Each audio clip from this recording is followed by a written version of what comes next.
Let me tell you the most important thing about Focusmate. We used to call it Procrastination Blaster. That needs to be done in like superhero treatment at some point. So, with like the kapows and blast procrastination, be more productive, all that stuff is awesome.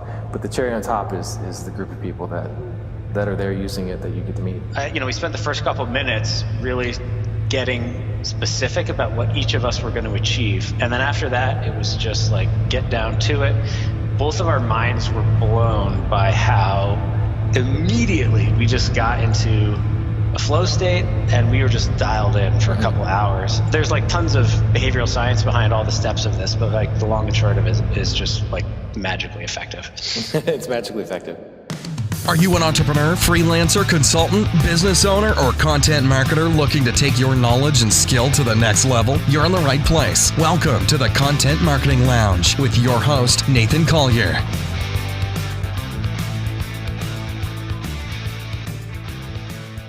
In July of 2016, I was going through a phase in my personal life where things were good, but I was kind of stagnant.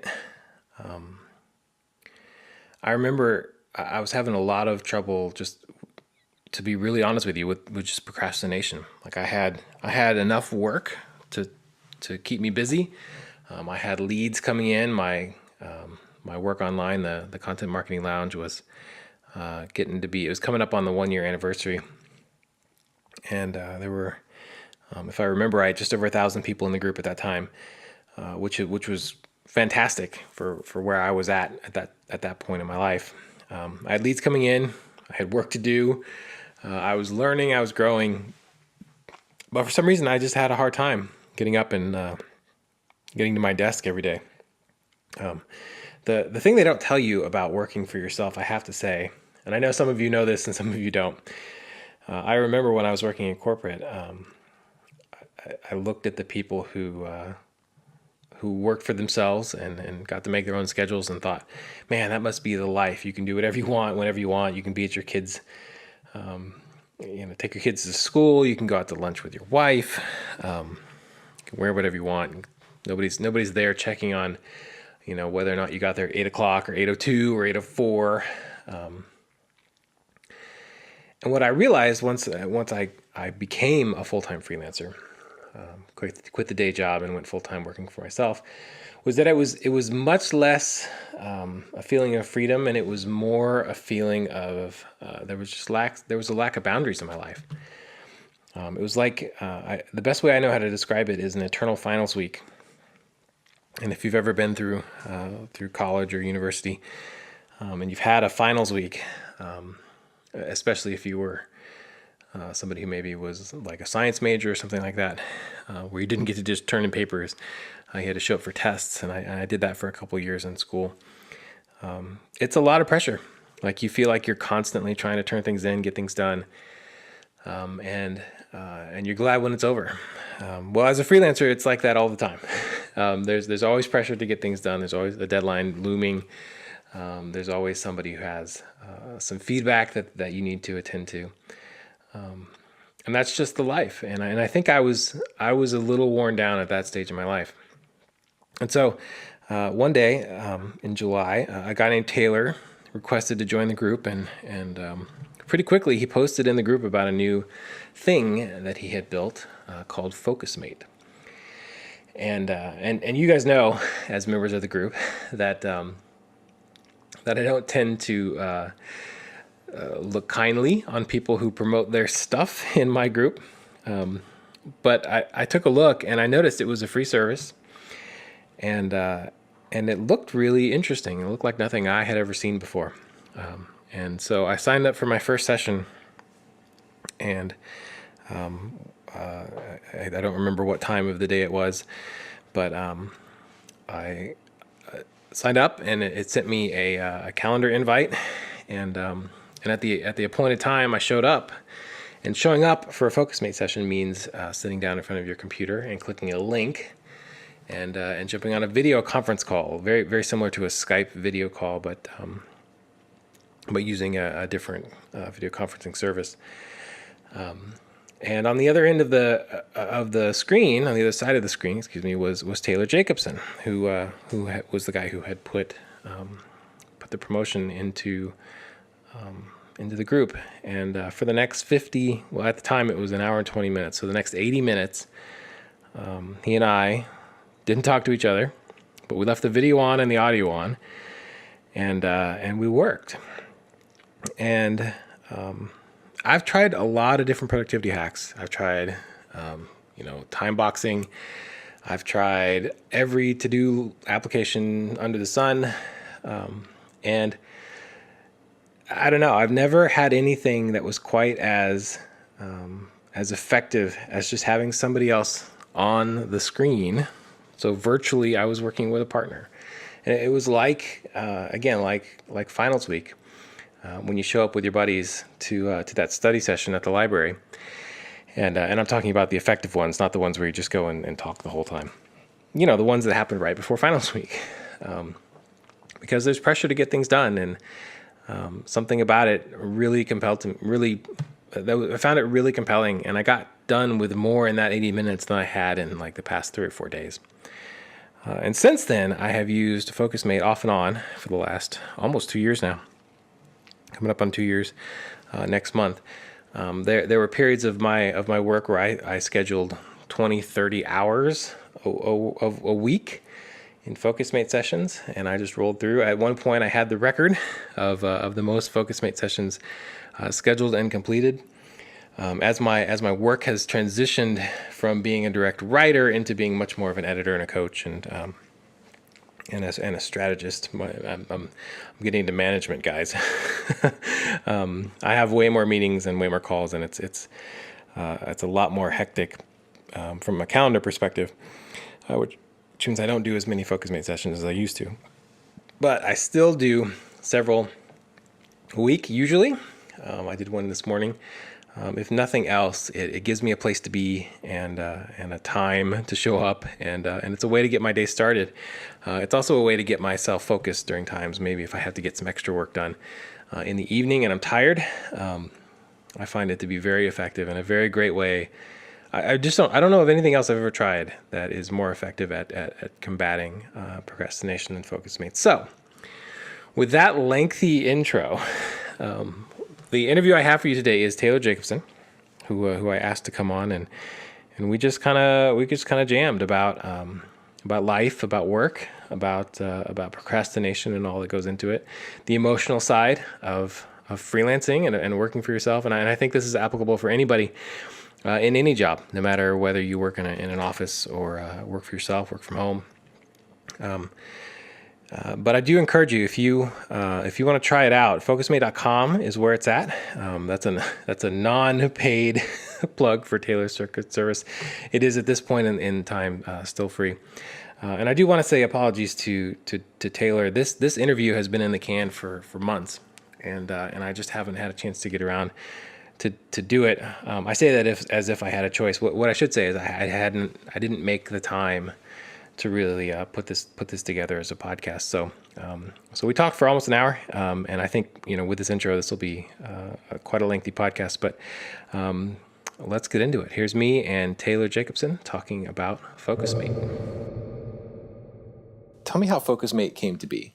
Focusmate came out of a couple of... I know you're gonna have to go back like 20 steps, but no, it's all good. It's funny. Like, I could start the story like 2 years ago, or I could start the story in like middle school. Mm-hmm. We'll start it in middle school because I actually like that version of the story. Yeah, me too. So probably like 5th or 6th grade, when like hormones kick in, I sort of like discovered all of a sudden that I was a little more overweight than I wanted. And okay.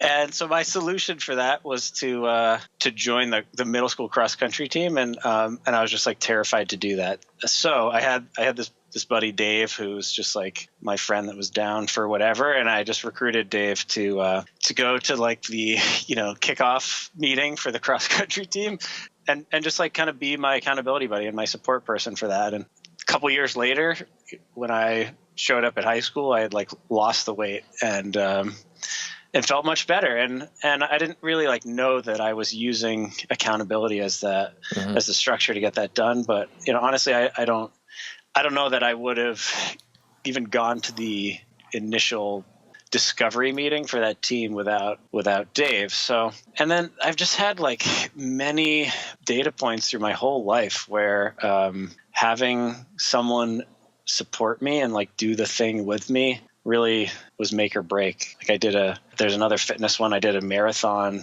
in college, and like, again, I don't even think I would have like gotten into running then without a buddy. And then a couple of years ago, I was talking to this entrepreneur who's who's a member of one of my men's groups, and he was just procrastinating really hardcore on this investor pitch, and we were just like noodling on what to do so that he would get it done. And being a coach and knowing this guy Jake really well, I actually knew that he didn't need coaching, and kind of for me that was a revelation as someone who that was like, it was like the tool that I try to use to solve everything. And at that point, I was kind of like, you know what, this really isn't the right tool. And so we were just brainstorming. And so I suggested that we just hop on Skype for a couple hours, and I would just sit with him while he worked on this investor pitch. And to be honest, like part of that solution was me being like, I don't have the bandwidth,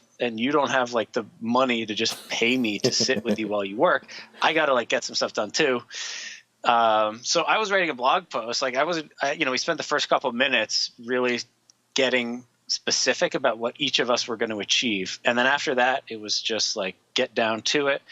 And both of our minds were blown by how immediately we just got into a flow state, and we were just dialed in for a couple hours. And so we did that like every day that week. But like, even after that first session, I was like, holy shit, like, this definitely needs to be a thing. That's where I got started. And obviously we were not the only ones who needed that kind of So let me sort of dig in on a couple of points of that story, because a lot of people who are listening to this won't know what Focusmate is. So what Focusmate has become is something that anybody can sign up, right, and have a session similar to what you just described. Yeah, so the core of Focusmate is a Focusmate session, which is a structured 50-minute video interaction where you and another user act as accountability partners, and you basically sit side by side over video while you each do your work. The way that our tool works is you can go on your account and you can schedule a session anytime you want one, like no matter where you are in the world, what time zone, doesn't matter. You can find a partner anytime. You schedule a session, we find you a partner, and then when your session starts, you and your partner both specify what you're going to work on, and then you get down to work. And it's like, I mean, you can speak to it yourself, but like, it's just crazy how effective that structure is at helping you get focused. And then at the end of the 50 minutes, you just check in and you kind of like virtually high five each other. And it feels really good actually to have somebody there with you while you are accomplishing something. It kind of heightens your sense of achievement. There's like tons of behavioral science behind all the steps of this, but like the long and short of it is just like magically effective. It's magically effective. Yeah, I think what's been fun. So I was a fairly early member of the people who did this. Oh yeah, you're OG Focusmate. OG Focusmate. I think you were there before we actually named it. I'm not sure. No, okay. I think it was always in my mind. It's always been Focusmate. It was. We used to call it Procrastination Blaster. That was the working title. Oh man, that's very. I could have. It was like we need to start this thing, and I don't have a good name yet, so we're just going to go with this until we come up with something. That needs to be done in like superhero treatment at some point, so, with like the kapows and all that. Yeah. I think it was, well, you tell this side of it. Like how did you came across my radar? I think you just posted in my group, right? Mm-hmm. And you were like, "Hey, I have this thing. Anybody interested?" Which is not typically something that I'm like that I respond well to. But I looked at it and I was like, "What is this?"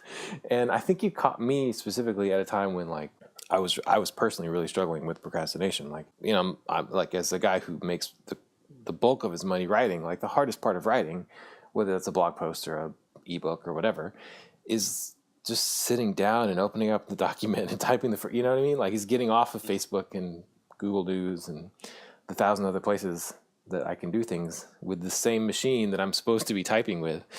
And I remember that first session, and I think my first session was actually with you. I don't really remember, but I remember it being like just completely like mind blown, like how focused I was, especially compared to how non-focused I had been for some time. So I think everyone I've talked to who has been in Focusmate has had kind of a similar, I don't know about everybody. I hear a lot of people that go through and then get into that little community of yours on your Facebook group where they're just blown away by the first experience as well. Yeah. My favorite is when people use all caps. Like, they're feeling it. As I was researching this product, I talked to a lot of like investor types of people that I was like, these people are incredibly successful. And I was kind of worried that they would be like, no, like procrastination isn't that big of a problem. And I was just amazed that like a lot of them were like, oh my God, I procrastinate so badly. And I was like, really? Like people that have sold companies. Big time people. So, yeah. I think it's a universal problem. I have yet to find anybody who has like said, oh no, never. Yeah.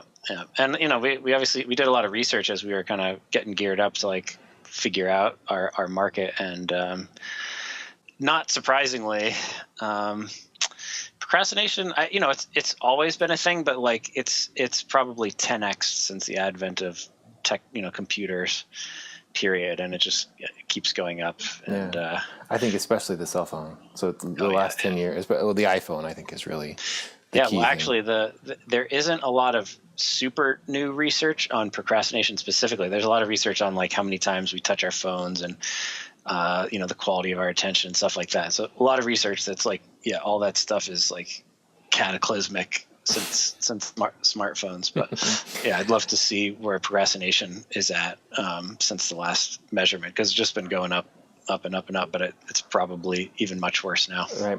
So I want to ask you, I know you've talked in other places about kind of your own struggles with getting stuff done. Could you talk a little bit more about that? Like what that looked like in your own life? Yeah.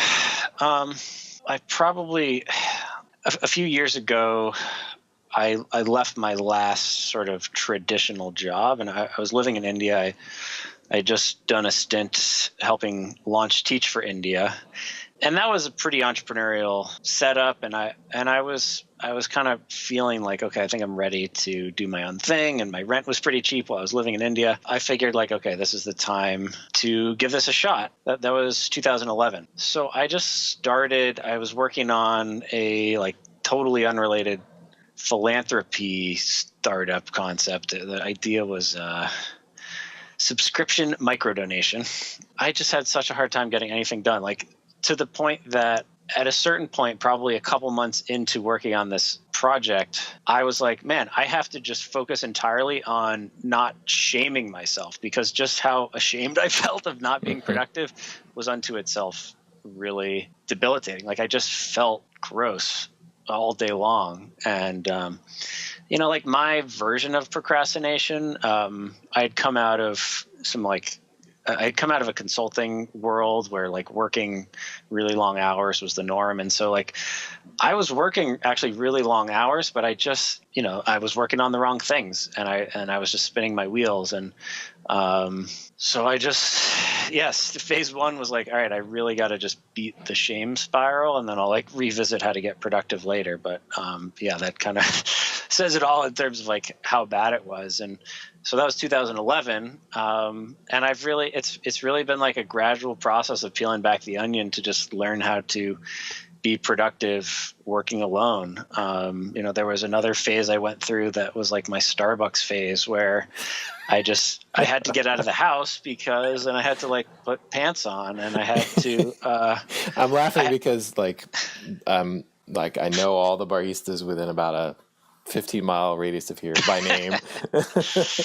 Coffee shops have their own set of demons, and it's funny, like the baristas at the Starbucks, like they would give me free drinks because like we were so buddy, but then I felt like, oh, like I got to chat up these people because they're giving me free drinks. I can't just be this dick that walks in and gets like free shit and then just see ya. I don't really care how you're doing. And like, I went through many phases of. You tried all the different like hacks, right? Which is like go somewhere else, like all the things that you read in the 5 productivity tips articles. Yeah, and it's so frustrating because I think it's like part of the culture of content marketing now is to like sort of puff out your chest and like have all the answers and I love your content marketing philosophy, and it's obviously different than that. But yeah, it can be like really frustrating and demotivating actually like read all this stuff. And like, I think I was subscribed to like maybe like 10 newsletters about different things related to starting a business and being productive. And it was actually one of the ways that I was procrastinating was trying to read all this stuff and like thinking that, I had to just like learn all these techniques in order to succeed. But I tried everything under the sun. It still was night and day versus just being able to sit down live with somebody. For anyone who's listening, my philosophy of content marketing is just like tell people your successes and your failures because they'll respond to that better. And they do. So that's, I guess, part of what we're doing here. The culture of your Facebook group, too, is like it's I think people are just more vulnerable and like people are more chatty and responsive on comments and stuff because I think it's just like it's a culture of like it's actually okay to just share where you're at and not have all the answers. And like Facebook groups where people are like, here's all the answers. You're like, okay, why am I here? Am I just going to read your blog post? It's actually really a conversation that happens there. So I love that. Yeah. I started the Facebook group, my group, because I just got frustrated with what you just described, which is like, can we talk about the 27 steps that you didn't talk about? Like the ones where you tried stuff and it didn't work? Can we like just have a conversation about things? Like, can there be a place like that where it's not just a river of links to other people's stuff? But anyway, I digress into my own world.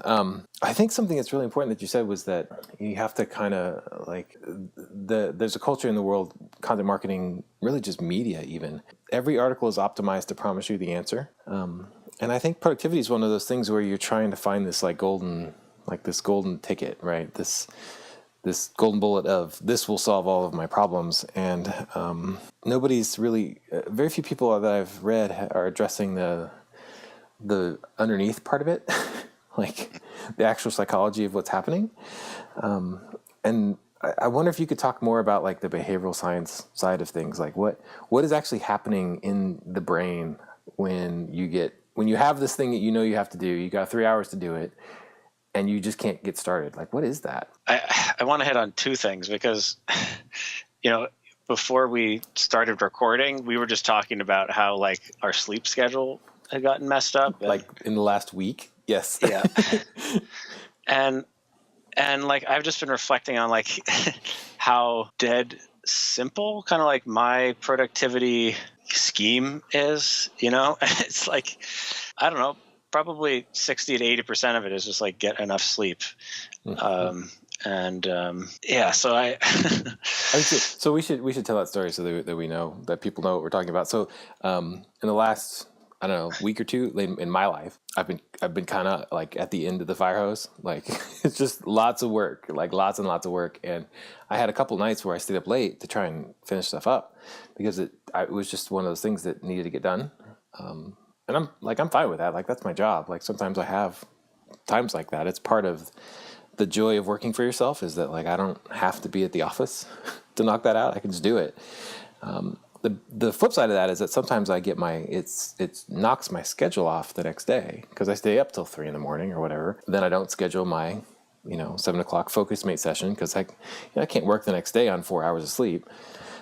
So I'll sleep till 9, and then I never really get going the next day, and then I'm off again, and so I stay up late that night, and then it happens again. You know what I mean? Like I get kind of behind the ball a little bit. That's a cycle that really wrecks my productivity. I think as you described it, like it's not like my schedule gets off by 10% and my productivity gets knocked down by 10%. It's like my schedule gets off by 10% and my productivity gets cut in half because I'm just tired, you know? Totally. Yeah. So I think that the hardest part of that for me was just getting out of the shame spiral that happens when I mess up my schedule. Like we have this awful culture of like, you should be working a zillion hours and, you know, like everyone that's successful, like gets out there and tells their story about like all the right stuff they're doing. But like, you never hear about like, oh, like I stayed up late to do this thing, or like I stayed up late partying, maybe, I don't know, like, which is not my case. But like the next day, I think, you know, if I go back a few years, the next day I'd be like just shaming myself and be like, wow, this is so bad. And the real breakthrough for me happened when I was just like, okay, like you have permission to nap all day, you know, and be unproductive. And like the best thing that I can do when I'm in that situation is just 100% take care of myself to just get my well-being back on track. And just like, sometimes there's urgent shit that has to happen, but more often than not, like I just have to like set stuff aside and just take care of myself, because, you know, now like there's so much research that's like, oh, you can only do 4 hours of like really good work a day. And like, oh, like being sleep deprived is the equivalent of being drunk. Mm-hmm. So I think it's just crazy if we're like trying to push past that. Yeah, I am totally guilty of all of those things all the time. I'm trying to get better, and I think, you know, and I think one step further from that is when you have that shame thing happening, and I totally get into it too. I'll tell you what I do when I get to that point is I do one of two things, which is either I bear down and try and work through it, and my work is not the best usually in those times, and it usually takes me 2 times, 3 times longer than it would otherwise. And the other thing I do is I'll just be honest with you, I turn to coping mechanisms. So, and my favorite one is food. Like, yep. I used to joke that when I worked in my old corporate job, there was a little convenience store like on site where you go buy snacks and soda or whatever. And I knew how many steps. Like I knew exactly how many steps it was to get there. It was 461 if I remember right, and then 461 to get back. To the point that I posted that one day, and somebody was like, "You counted it?" I'm like, "Have you met me?" Like, and now my kitchen is 7 steps away. You know, because I'm working from home all the time, so it's a lot easier now to do something that even momentarily makes me feel good. And of course, you know, eating, like if you eat something you like, it makes you feel good. So I think we all have different coping mechanisms. Not that those are always bad, but I think I definitely recognize when I'm in that place when I see myself turning to those things. Yeah, I mean, I think it's just like the thing is to just recognize that it's so much harder to not do those things when you haven't taken care of your well-being, and there's basically no point trying to muscle through. I recently read The Productivity Project by Chris Bailey, and like one of the really mind-blowing pieces of data that he cites in there is they compare the number of hours that people work per week to their total level of productivity. And if you had to guess, like, what's the optimal number of hours you think people should work? I know the answer to this, so you know I'm a bad. But okay. most people would say 40 is what they would say.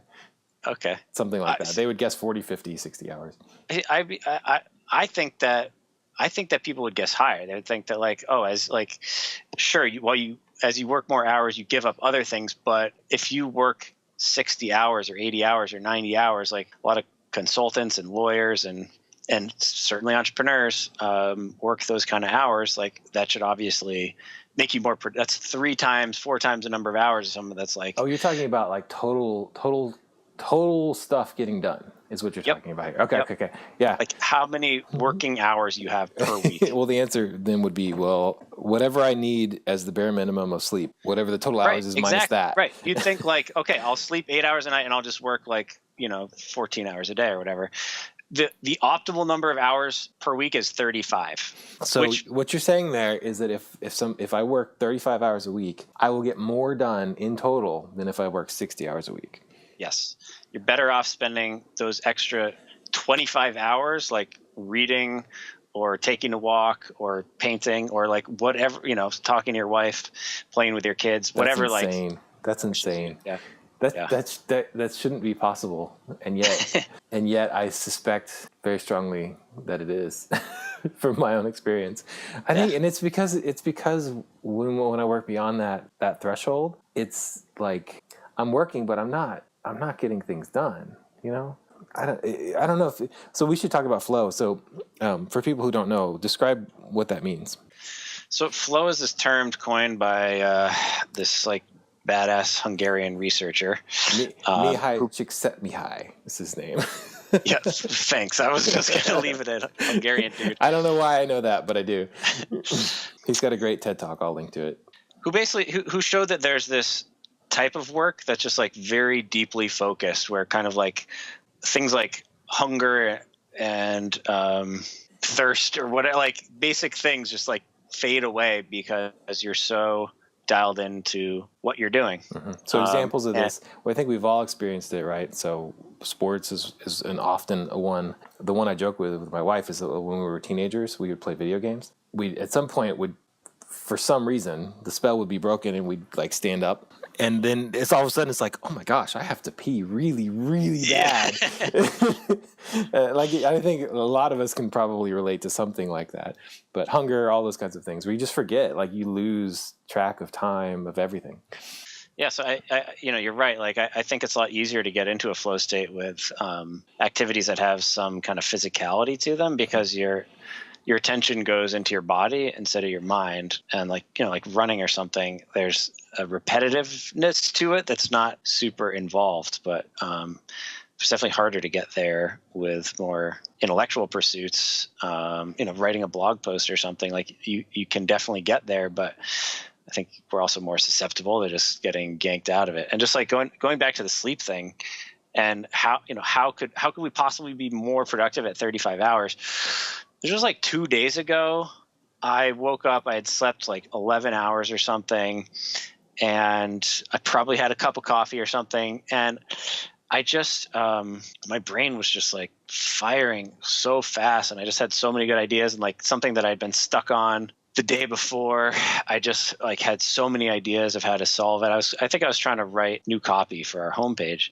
So I think like that's my hypothesis about why we're more productive is like, if you are sleeping more and you're like taking a walk in the park and you're like, maybe it's playing video games, whatever, like I think that it's not that we are doing more work, but that the things that make us truly productive, right, is like when we are super creative, or when you're just flowing and like the right words are coming off out of your fingers. And that's a lot more effective if you're in that state for 10 minutes than if you're just like slogging for an hour or something. Mm-hmm. So I think that's kind of my theory, is that we're like vastly more creative and effective and able to do the like 80-20 or even 95-5 types of stuff. Interesting. So tell me what's it like? How do you set up your day? I set up my day. I'm pretty OCD about it, just because routine. Because every time like I have to make a decision about doing something different, like it's a chance for me to get off track. So I always start with my morning routine. Part of my philosophy about morning routine is that it's really just like a warm up for your day. And like, to me, winning a morning routine is about just going through a series of activities on purpose, so that at the end of it, you sort of have this like story in your head that's like, oh, look at me. I'm somebody who like does what I set out to do. I like follow my intentions. And so like, my morning routine, I include like all this tiny stuff in it, like brushing my teeth, which if it wasn't in my morning routine, I would still definitely do it. But something about having it on there and getting to check off the box and saying, okay, I did that thing. It just like makes me, it gives a little dopamine hit. It feels good. So I have a pretty long list of stuff in my morning routine. And I like to have like a lot of time to do it too, so that if I need a little extra sleep, like there's still time to do my routine. And I think probably other than that, the only thing that's really pivotal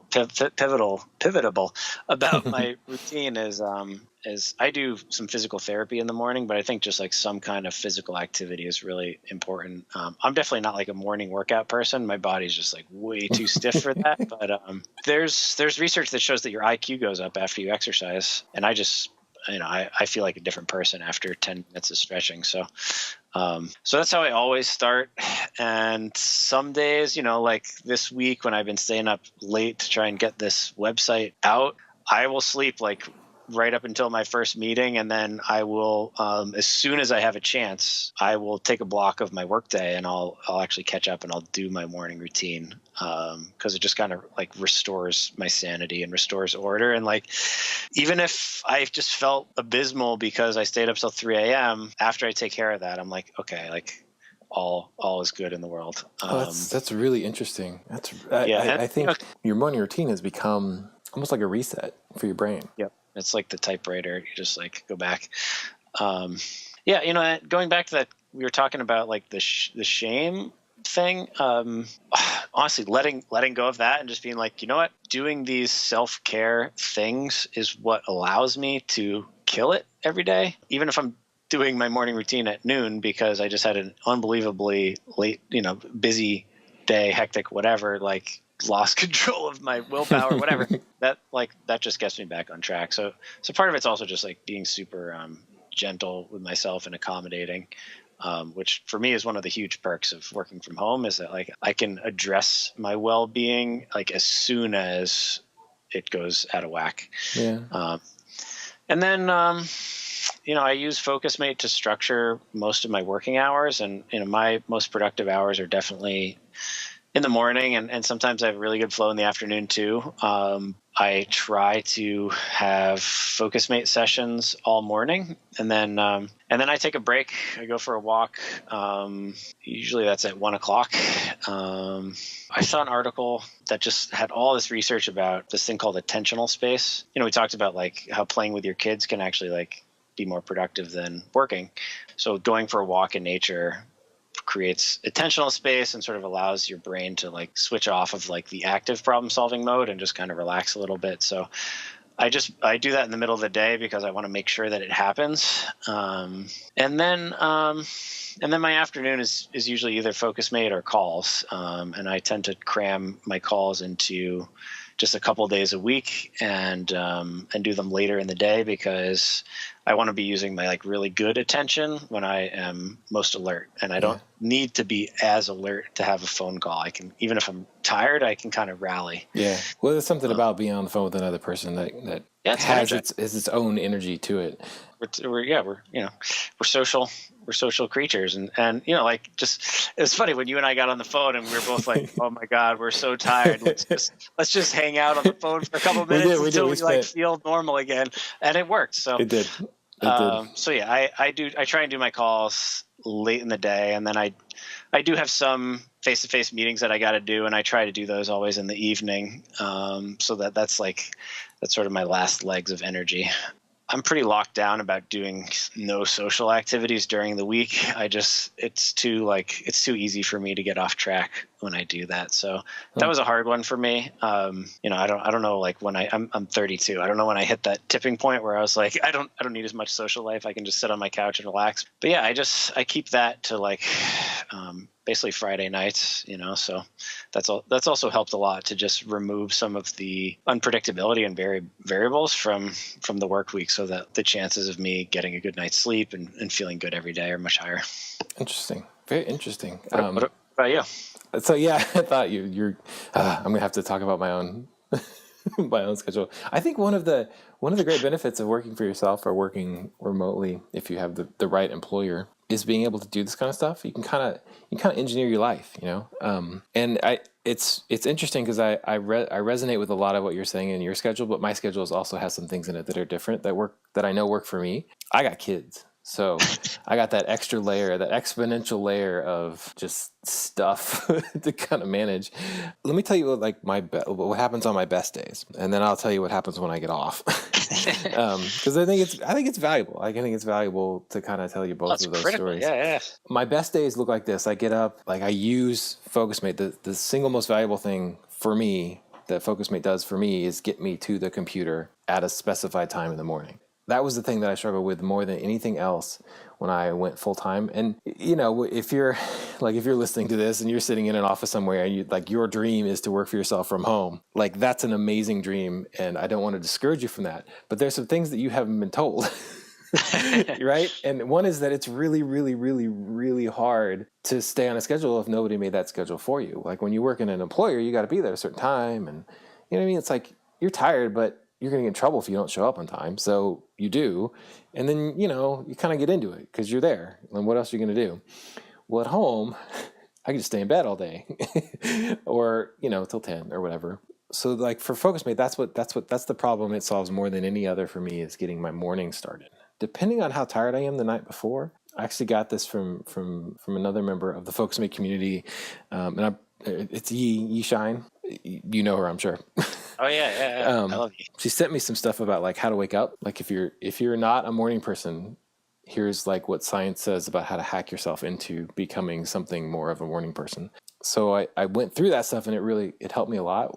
And so literally during the middle of the day for about a week, What does it say? Well, this is what I did. It's here's the exercise. Is that as I laid down, I turned off all the lights in I went through my nighttime routine, and I lay down in the bed at 1:30 in the afternoon, and I just stayed there for about 10 minutes, and then my alarm went off because I had set it for 10 minutes from there, and then I got up, put my feet on the floor, stood up, and went to my computer. And I repeated that in the afternoon for about a week at 1:30. And it was funny because what started to happen was in the morning at 6:30, when my alarm would go off, instead of hitting snooze, I just started to automatically do what I had been practicing in the afternoon. It's it became a little bit of a muscle memory for me.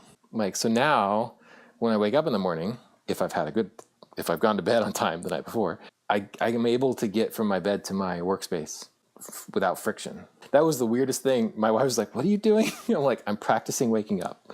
This is what I'm doing. And I don't know, it was weird, but it worked.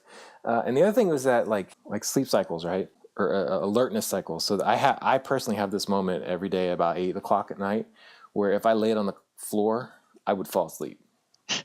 But by 9:30, I'm wide awake. And so I remember trying to force myself to go to bed at a certain time, and I'd just be laying in the bed staring at the ceiling. And so one of the things I learned was to only go to bed when I'm tired. I don't go to bed before I'm tired. And so what I do is I don't schedule my Focusmate sessions until I'm getting into bed, because I know okay, I'm tired now, I'm going to fall asleep. And that's when I schedule my session for the next morning. So it might be 6 o'clock, 6:30, 7, right in that range. But I try and give myself 6, 7, 8 hours sleep minimum from the time that I'm about to go to bed. And that gives me the flexibility to design my life a little bit around what's already happening during my day. And if I can get up into my computer at least by 7 in the morning, I can, you talked about that, your brain is just on fire, productive. For me, 6, 7, 8 in the morning, and I'm not a morning person, never have been, but I get more work done during those 2-3 hours than I will do for the rest of the day. As a writer, that's huge for me. Oh yeah. I can pound out thousands of words in that space. What I really like about the afternoon training, alarm training, I'm just a huge fan of make things as easy as possible on ourselves. And there's this metaphor in Chip and Dan Heath wrote a book called it's something about how to change when change is hard. I think that's a subtitle maybe, but they paint this picture of your rational brain is the rider, and your body, or the irrational part of you is an elephant, and then the elephant's walking down a path. And so the rational part of you has all these brilliant ideas and good intentions, but if you ever disagree with the elephant, you're always going to lose. Always. And but the elephant's kind of the sort of gravitational pull, the path of least resistance for the elephant is just walk down the path. So as long as there's a path there, you're good. It's like as soon as you change the terrain and there's no path or it's unfamiliar or whatever, the elephant's going to freak out. You're definitely going to order Chinese food, or you're going to sleep through your alarm, or you're going to do whatever the thing is that, that you're not supposed to do. And so I think like, I love the idea of just embracing the fact that we're such ritualized, habitual creatures, and just being like, okay, I'm gonna just train that muscle. And I felt really weird doing it. I'll be really honest with you. But that's the period of my life when my kids are away. So being weird, feeling okay, being weird is the gateway. It was so many good things. So many good things. Yes. So that's, I don't know. I gotta find ways to apply that to the rest of my life. Like, cause that was so helpful. Like, I wonder if there are other things I can train my unconscious to just kind of point my unconscious in that direction, so I'm more likely to do those kinds of things. Maybe I can hack my life a little bit even more on that front. Well, that's like, so I actually, for my morning routine, I use a legal pad, and I write it down. And part of what works for me about that is it's very visceral. Like, there's a physicality to it, the same way that there is to like laying in your bed and hearing the alarm and getting up, and you feel your feet on the ground, and some of those sort of embodied things are really important to actually like embed that habit. So for me, like, part of it is, okay, like I can make this more physical by having the pen and the paper, and actually like having more boxes to check off, and like putting it somewhere that's really visually prominent. But yeah, we should should totally brainstorm more ideas to do that. Let me tell you the rest of my day. So I do that for a few hours in the morning, and I usually work up till, like, on a really good day, I'll work up to about 10:30 in the morning. Maybe 11 if I've got a call or something, but I try not to work past 11. At that point, I will usually break away for lunch and exercise. There's two things that I personally will do. Is I live like 2 miles from this big indoor soccer complex, and on Monday, Wednesday, Friday, they have like drop-in pickup game for adults, like mostly guys. It's ridiculous. It's a bunch of us old fat guys running around playing soccer, but it's a ton of fun, and it like gets me out of the house, and it's social, and all those things that we were talking about earlier, like that's a really positive thing for me to go do. If they don't have that going, if it's a Tuesday or Thursday, or if I'm, if I know I'm not going to be able to get back and take a shower, and if I have something going in the afternoon, then I'll go for a run, or I have some equipment in my garage that I will use. One of those three things usually works for me. It's so cold right now. We've had to pull the rower. Like, I have like a rowing machine inside. Because even, like, I'm pretty hardy about stuff like that. I'll just put on the gear and go. It's even too cold for me right now. My favorite thing to do, though, is run. Like, I like to run. And sometimes if I don't get my exercise in during the afternoon, a lot of times for me, like, if I can get a run in at night, like after my kids go to bed, like 9 o'clock, I sometimes have my best ideas on a run after a day that's been really hard.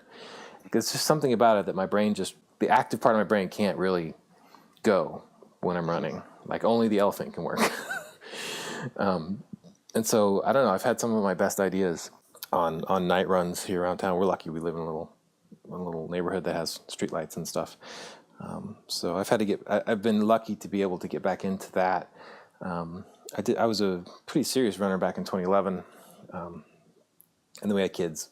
It's like, the hard thing about running is, like, I have to leave the house, and if my wife's not here for whatever reason, you can't just leave even if they're sleeping, you can't just leave your kids in your house for half an hour or an hour. So I've had to kind of find new ways to do that. So, but I'll do that, and then I'll exercise, and then I'll get back. I'm usually back on the computer by about 2 p.m.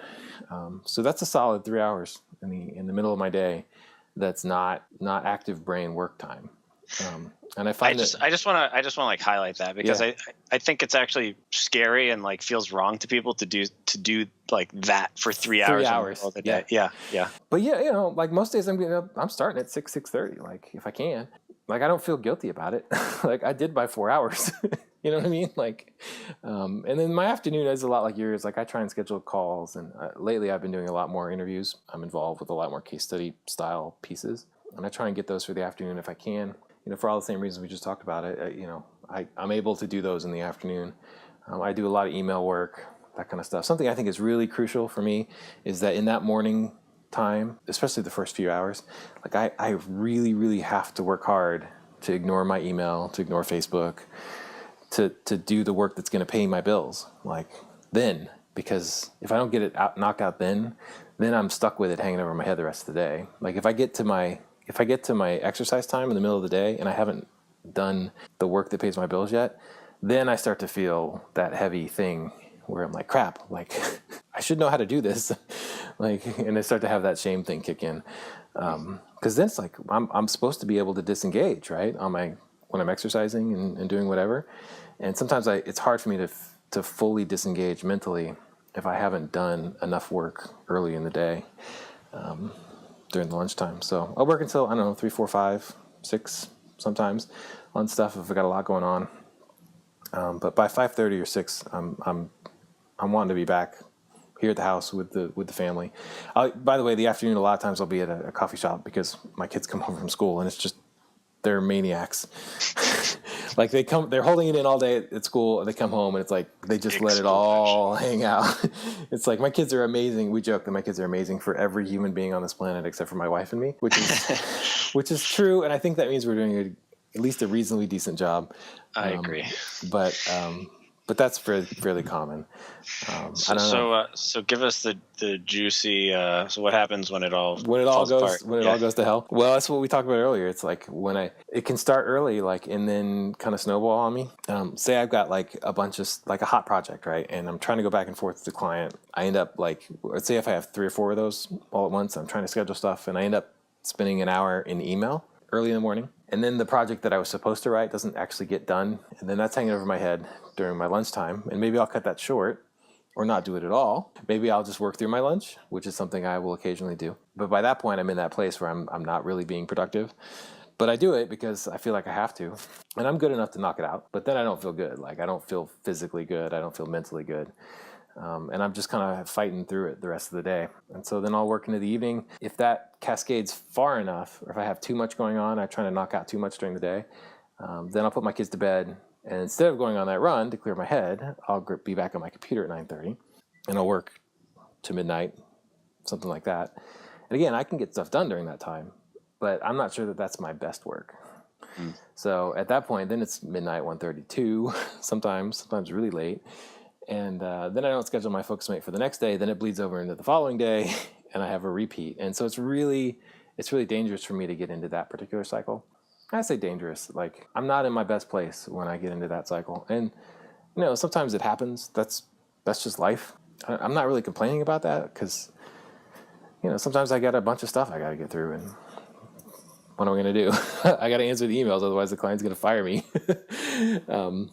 And so I think some of that pressure is there. So for me, the thing that you said earlier is something that I think I need to take to heart, which is like when I get into a place where I can feel like I'm not productive, like I just need to really just like throw up a boundary and be like, I need a couple hours of myself here, like, and I'll be back. So that probably is an area of growth that I could do better at. But today, like my go-to strategy tends to be just to fight through things. So and I relate to everything you said, and I definitely don't always get the reset right, but yeah, it's like I have to just be like, you know what, my brain's not working, my body doesn't feel right, like I have to just like do that reset. One of the other things that I'll do is it also just I mentioned that I'm in a rocking chair as we speak, and I will use that rocking chair as like, if I'm just too tired to do something meaningful, just give myself permission to grab a book. And sometimes it's a business book or I'm learning about something, but honestly, sometimes I'm just grabbing a novel and chilling out and just like giving a little bit of, space in my day. Yeah. I'm lucky that I'm a writer. So no matter what I'm reading, I can always say it's for my work. Cool. Very cool. Let me ask you one other thing, because I know I've seen you talking about this lately.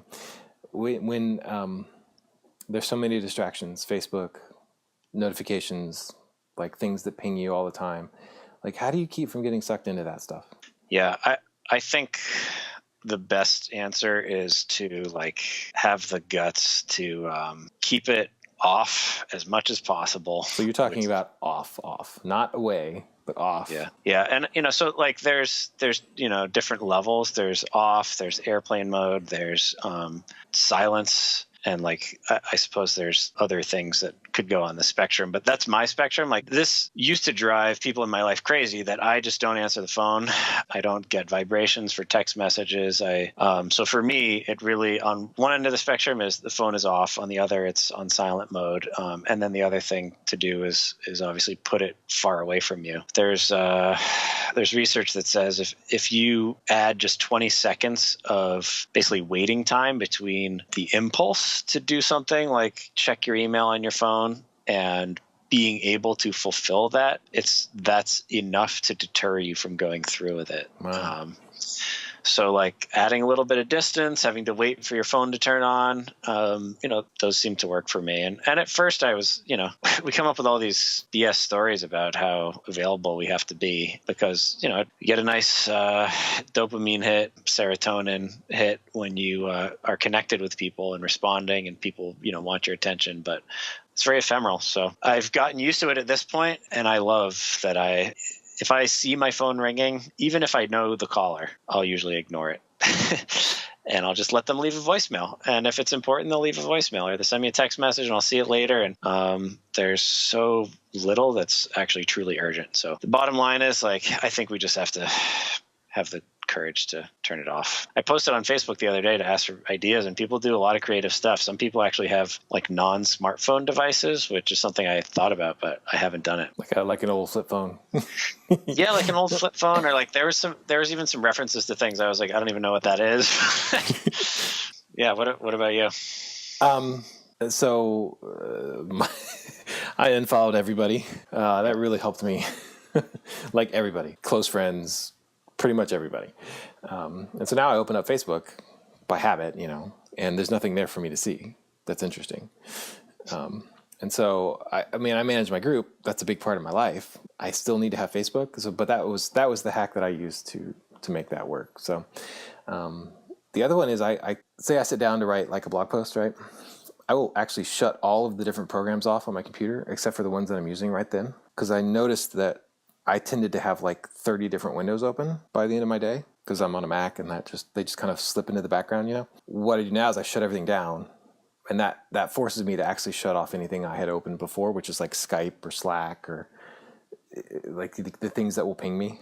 And then I start fresh. Even if I had Chrome open and the thing I'm going to use is Chrome, there's something mentally it just helps me to shut it all down and then open it up again in just a fresh window, and then I go to the Google Doc, or I go to whatever it is that I have to do.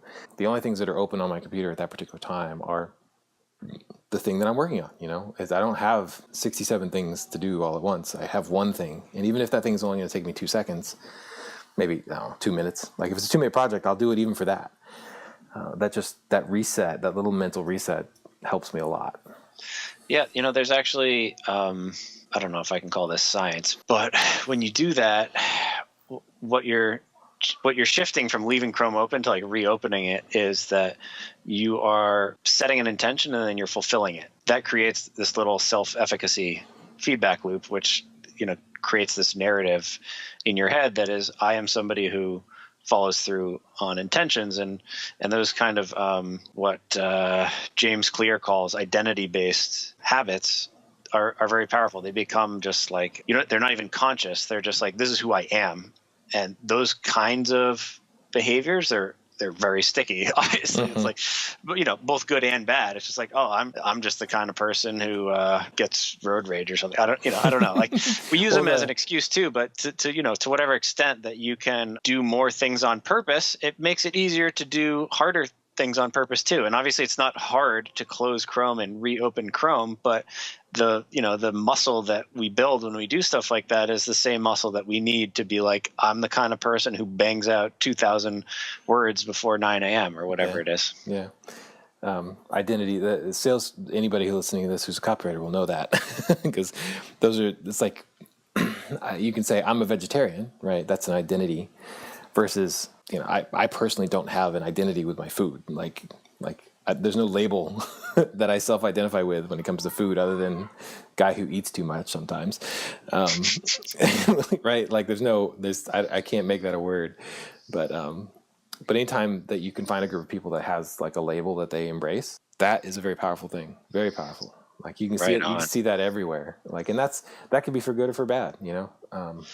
Yeah, well, that's kind of that's like another flavor of it, which is like affiliation based. Like I'm gonna mangle the words, but yeah, it's like that on steroids because we are so social. And I just saw an article that said that only 17% of people vote based on ideology, and everyone else votes based on tribal identity. Affiliation. Like they affiliate with some, one conservative party. Actually, with Republican Party, even conservative connotes ideology, but the way people vote is with their party or with their church group or with their whatever. So yeah, to the extent that we can actually attach ourselves to groups that are just like doing the things that we want to do, that's a good way to, like, you could aspire to, say, I always act according to my ideology and my intentions, but it's kind of silly to do that because it's just human nature to follow the crowd. And so it's just to our advantage to like find the right crowd to follow.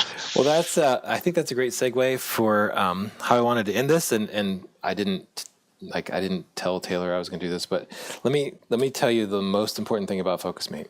There's this quote, and I think it's I'm going to forget his name, but you are the average of the 5 people you spend the most time with. Jim Rohn. There you go. I remember being in corporate world, working in an office full of people who were doing marketing.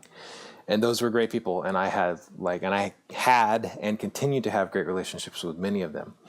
However, most of the people I was around had no idea what it was like to do bigger, better, awesomer things. Like they didn't have aspirations beyond just having a job the way I did. I mean, I was at night working on building my side hustle into a full-time thing. And I couldn't talk to anybody about that, right? And I remember feeling very isolated and kind of alone. This is before my Facebook group. This is before anybody knew who I was. And that was hard. Like that was a hard thing to feel like there just wasn't anybody for me to really look up to or talk to about things. And I quit, of course, that job and started my Facebook group, and that's how I made a bunch of connections. But I'll tell you what, like when I get on a Focusmate session with somebody else who's working from home, and so many of the people who use Focusmate are entrepreneurs, they're people who are building their own businesses. They're people who are doing stuff, you know? How many conversations have you and I had just in the first 5 minutes of a Focusmate session that have been super valuable? Like that thing I learned from E, like that was life-changing. And I got that through a Focusmate session. Like that, the opportunity to meet people like that. Like, it's not like we're having social hour or whatever. Like it's we just get like on osmosis. Yeah. We just get on and we're like, wow, like I'm the kind of person who hangs out with these kind of people who are doing amazing things. It's like, it just kind of gets into you. And to have that, I think, identity, it's something I have self-identified with for a long time, but to see other people who are sort of in that same place, has been, I think, a very powerful tribal community building thing in a very positive way for me. That's what I would encourage people, like blast procrastination, be more productive. All that stuff is awesome. But the cherry on top is the group of people that are there using it that you get to meet. Hear, hear. How do people find Focusmate if they want to take a session or do a session? Head over to focusmate.com. And it's is free. there Sign up. Yeah. Is there a cost to it? No cost. Cool. And what happens is there'll be a calendar there and you just pick a time and then it'll show up on your calendar if you have it integrated with Google. Exactly. And then, I don't know, is there anything else to say? This has been a pleasure. You were awesome. Thank you for having me. Let me ask you my one follow-up question at the end. I try and leave a question for the end. When you were a little kid, who was your favorite superhero and why? I think it must have been Batman. Batman? That's what comes to mind, like, instinctively. It's a pretty emotional and instinctive thing. I think if I tried to explain it, it would kind of ruin it. Did you watch the animated series? I don't know. Batman's like he has a little bit more of a dark edge than like Superman or something. But you know what? Like the other thing that comes to mind is Mighty Mouse, which is like total opposite of that, that was a show that I loved. So, I don't know.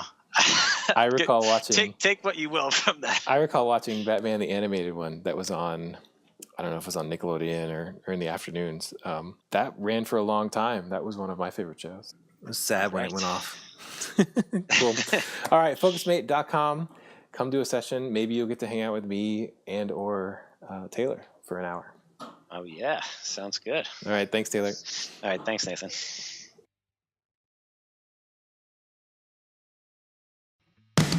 Thanks so much for listening to this episode of the Content Marketing Lounge podcast. For more great content or to stay up to date, check us out at contentmarketinglounge.com. We'll catch you next time.